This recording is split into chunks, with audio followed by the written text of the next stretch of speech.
and I was the biggest drug dealer over there. So I had the best quality drugs, and I also had large quantity for a lower price. You know what I'm saying? So I was out beating all my competition. Selling dope. Nobody never told me that shit was wrong. Like, I just found out it was wrong within the last 2 years.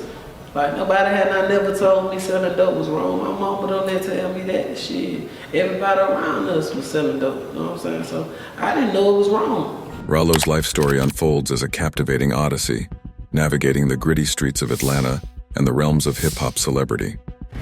This narrative traces Ralo's trajectory from the shadows of the Bluff, Atlanta's notorious open-air drug market, to the pinnacle of the rap game. His drug empire not only fueled his ascent in the music industry, but also attracted law enforcement scrutiny due to long-standing trafficking allegations. Financing his recording career through a drug monopoly, Ralo found success with the mentorship of young Scooter and collaborations with hip-hop heavyweights like Gucci Mane and Future. The 2015 Future cosigned hit Can't Lie constituted his breakout musical moment, amplifying Ralo's visibility and authenticating his artistry. Seemingly overnight, he transitioned from hood figure to a hip-hop favorite. Ralo dominated headlines equally through bold stunting and creative output as his profile skyrocketed. Ralo's notoriety also brought intensified attention from law enforcement. His ability to evade capture despite audacious stunts came to an end in 2017. We delve into the intricate details of Ralo's journey, from a life entrenched in poverty to becoming Atlanta's top drug kingpin, rivaling the legacy of legendary names like Big Meech. Join us as we unravel the highs, lows, and dramatic turns that define Ralo's remarkable ascent and subsequent downfall. To truly grasp Ralo's journey, one must delve into the crucible of his early life in the Bluff, an infamous enclave known for its open-air drug market and profound destitution. The Bluff was a harsh reality where addiction ran rampant, painting a scene of despair. Widely recognized as an area to be avoided by most, the name itself, standing for Better Leave You F***ing Fool, underscores its reputation for danger. For the people that don't know what the Bluff is, explain to them. Okay, in Atlanta, in Georgia itself, Atlanta has the highest crime rate in Georgia, and the community called the Bluff. It's the west side of Atlanta. It's on Bankhead, in the middle of Bankhead and Simpson Road. It has the highest crime rate in Atlanta. The Bluff has been well known as the heroin capital of America itself. You did. We had plenty of talks about it, and we've been on the news. Got the National Guard in the Bluff right now, and they shutting us down. But it's just a bad community, probably the worst community in Atlanta. The Georgia Drug Detox website writes, longtime residents know about roach-infested housing, high traffic areas for drugs and violence, and the tense reality of crime that envelops the neighborhood. Boarded up, abandoned homes and public housing characterize the Bluff. In a creative loafing interview, one man talks about how the Bluff, Atlanta has been known to suck people in. The drug trade in the neighborhood makes for easy access for illegal drug activity, not only for its residents, but people driving through. Drug dealers and prostitution occurring on every street corner. It's why people come to the area. There's no other reason. Consistently ranked in the top of the most dangerous neighborhoods in Atlanta, Ralo, born Terrell Davis, emerged from this bleak world, baptized by hardship and homelessness. At the tender age of 12, he found himself navigating the harsh streets, facing the unknown with a spirit toughened to stone. Now, I can't believe that I was out there homeless and selling dope. I can't believe that I was a 12-year-old boy sleeping in abandoned houses. I'm just now seeing that my life was wrong. For 3 tumultuous years, each sunrise marked another day of hustling for survival, an experience that no child should endure. The streets inevitably pulled Ralo into a life of illegality, engaging in cocaine trafficking and armed robberies to maintain a semblance of stability. From ages 12 to 19, he was incarcerated 34 times, twice in prison. Interestingly, Ralo's entanglement with the drug trade was not solely a consequence of street life. It was, to some extent, inherited, as his father, though estranged, was a former prominent drug dealer in the Bluff. Him and I wasn't really close at all. I really didn't ever have a father figure in my life. He had a lot of money from my ages of 1 to probably about 8 years of age. He went broke after that. And once the old head go broke, once the sugar daddy go broke, he's not useful. So he wasn't useful anymore, and my mama kept him to the curb. So after that, I really didn't see him no more, and probably when I was about 12, 13 years of age, he had passed away. What was his occupation? His occupation was a kingpin drug dealer. He was a kingpin. He made a lot of money, but you know, as you get 60, 70 years old, it just ain't no point in hustling like that no more. Ralo found meteoric success in the drug game, allegedly making $12 million in a single year of dealing. Initially, he used those illicit profits to move out of the notoriously rough Bluff neighborhood. As Ralo told Vibe in an interview, "I was actually trying to buy the house that I was living in, and the people told me that they wanted $2 million for it. But I said I can buy my whole community for that much. It didn't make sense to me. And buy his whole hood he did." Ralo purchased an apartment complex on Lucille Avenue in southwest Atlanta known as Lil Pakistan. He acquired 5 houses and 26 apartment units back in the Bluff to provide rent-free housing for his crew. The area simultaneously served as a drug-dealing haven and fortress for Ralo's operations. He eventually rapped about his real estate purchases in the song HK Shit Pop Shit. Let me pop my shit. I own my own apartments. You know what I'm saying? I got us some apartments. I bought the whole complex so everybody can have their own individual spot and they still can have their kids and stuff like that.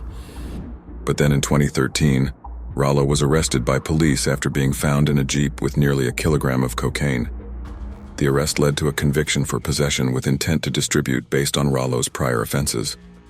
It wasn't until after that 2013 cocaine arrest that Ralo began pursuing his rap career seriously, under the guidance of childhood friend and Atlanta rapper Young Scooter. That relationship proved instrumental, connecting Ralo with icons like Gucci Mane and Future, who amplified his profile in hip-hop. Ralo eventually signed to Gucci Mane's 1017 Records via Interscope Records, and his own label, Famerica Records. After signing to Gucci, we splurged out in the hood, throwing dollar bills all around the place.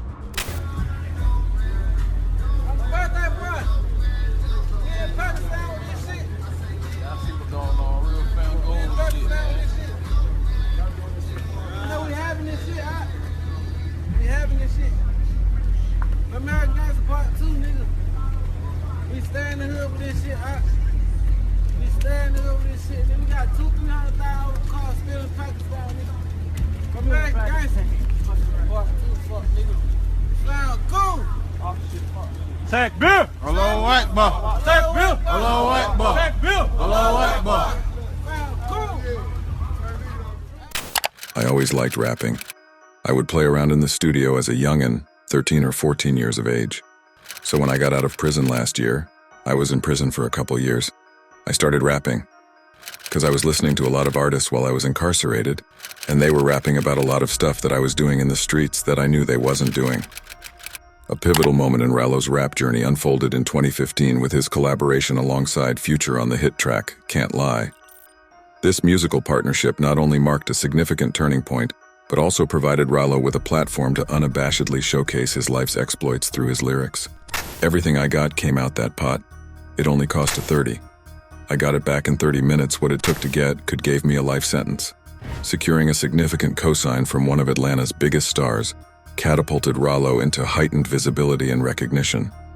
Positioned firmly on the musical map, he committed himself to the grind, churning out mixtapes and collaborating with major artists such as Birdman, Lil Baby, and 21 Savage. This level of work ethic propelled him and his Famgoon team steadily into the mainstream ranks of the rap industry. Yet, even as Ralo achieved newfound legitimacy and success in the music realm, disentangling himself from the drug world that initially fueled his rise remained an arduous struggle. In a candid moment during an interview, he openly acknowledged the ongoing challenges of severing ties with a past that had played a pivotal role in financing his career. "I was never able to produce more money in the rap game than I produced in the drug game. I made $12 million in 1 year." In later interviews, he would profess that he had left the street life behind. It was either keep selling dope and go to federal penitentiary for the rest of my life. Ralo again confirmed the end of his drug-selling career in July 2017 in a YouTube video saying, "I've done that and ain't gotta do that again in my life. I was one of the lucky dudes in my neighborhood who became a multimillionaire.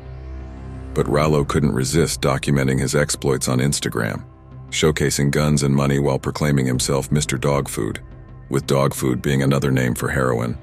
This social media footprint attracted intense scrutiny from the police. His lyrics also provide a window into illicit activities, with songs like My Boys with Young Thug openly discussing the drug trade. We went from robbing these niggas to selling bricks and birds. Fast forward a few years after his music career breakthrough, and Ralo was accused of operating a multi-million-dollar marijuana trafficking operation between Georgia and California. He was hit with possession with intent to distribute charges, with allegations that he ran distribution from his Atlanta apartment complexes. An Atlanta rapper accused tonight of leading a gang that was allegedly caught trying to move nearly $2 million worth of pot through Metro Atlanta. 11 Alive's Naima Abdullahi has exclusive reaction now from Ralo's team tonight. Ralo's team tells me he's being targeted and is sitting in jail wrongfully accused. But a federal criminal complaint lays out how investigators allegedly connected Ralo to the operation. The indictment alleged that Ralo was the leader of a criminal organization, labeling Famerica as one of Atlanta's most notorious gangs.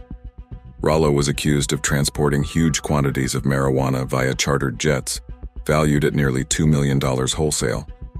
On April 15, 2018, Ralo was apprehended at DeKalb Peachtree Airport, disembarking a private flight with 444 pounds of cannabis, worth over $800,000. Prior to that bust, Davis's indictment traces an initial cross-country haul of 520 pounds a few months earlier, in December 2017. Surveillance teams allegedly tracked Ralo's entourage departing from Fulton County Airport to Sacramento, where 37 packages were loaded aboard. Upon returning to Atlanta, a van registered to Ralo's address was monitored leaving the airport containing 3 men in Famgoon-branded attire alongside the narcotics, later valued at $1 million. Brazenly, Ralo subsequently posted an Instagram photo alluding to major financial losses, cluing police to his ties to the contraband. A passenger manifest also connected Ralo to the December smugglers. When arrested disembarking his cannabis-scented jet, Ralo initially resisted officer commands before eventual apprehension. The drug seizures prompted extensive raids on 3 of Ralo's Atlanta properties near his home neighborhood. A major raid on a southwest Atlanta home, and we now know that house belongs to an Atlanta rapper named Ralo. The FBI, ATF, and agents from the Department of Homeland Security conducted a raid on an Atlanta apartment complex owned by Ralo.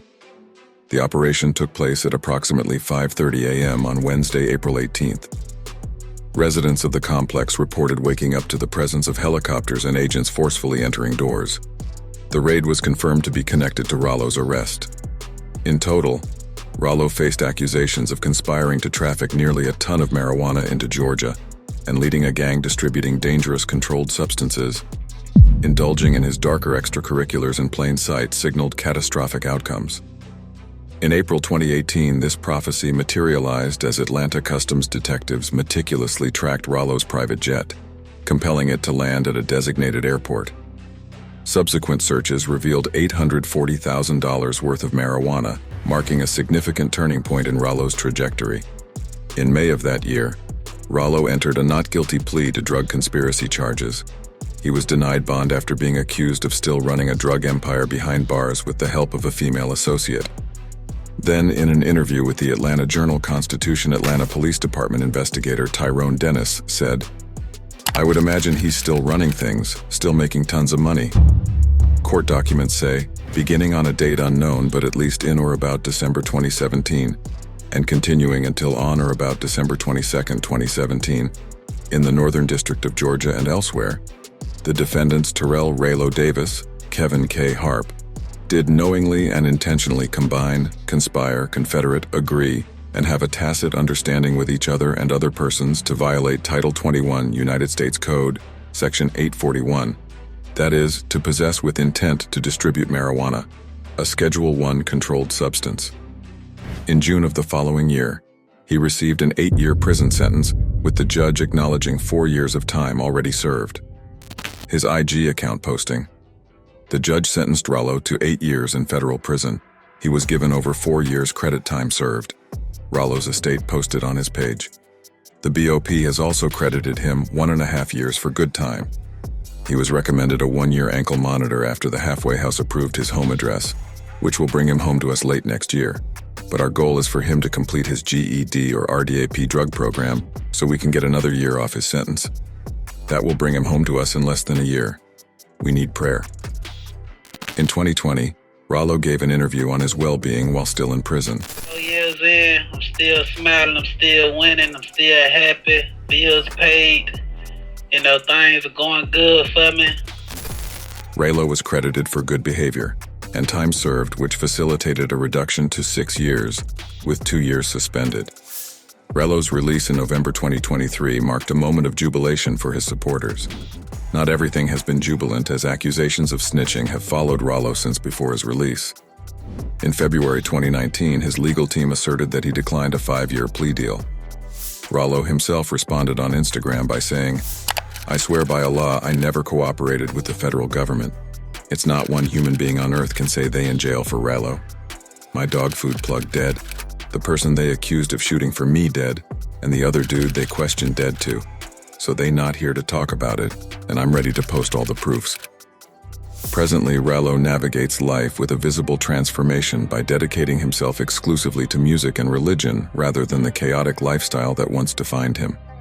While Ralo's legacy will certainly endure as a captivating narrative, his recent chapters serve as a testament to the redemptive potential intrinsic in human experience. Ralo's extraordinary voyage navigating Atlanta's grim underbelly toward hip-hop stardom profoundly captures a layered dynamic where oppression and fame intertwine. Through chronicling his turbulent upbringing and elevation to revered rap phenom before his downfall and incarceration, Ralo's Odyssey offers a poignant perspective on adversity's influence in breeding grit and later enlightenment. The Bluff's unforgiving terrain and violence baptized resilience into Ralo, with hustling for survivalist stability cementing tenacity and work ethic. Though criminality momentarily swallowed him, Ralo extracted discipline whilst enduring repeated juvenile detention. Musically too, despite scarce resources, he discovered mentors who uplifted raw potential. Ultimately, Ralo actualized his artistic vision spectacularly well, until hubris from money blinded him. The very poison propagating his success also destructively fed his ego with grave consequences. One key learning his narrative conveys, therefore, is balancing achievement with humility and rationality, qualities prison potentially restored through introspection during isolation. Overall, Ralo's destiny remains complex but captivating as both tragedy and triumph. Its nonlinear nature authenticates humanity's intricacy, where personal redemption thankfully retains possibility.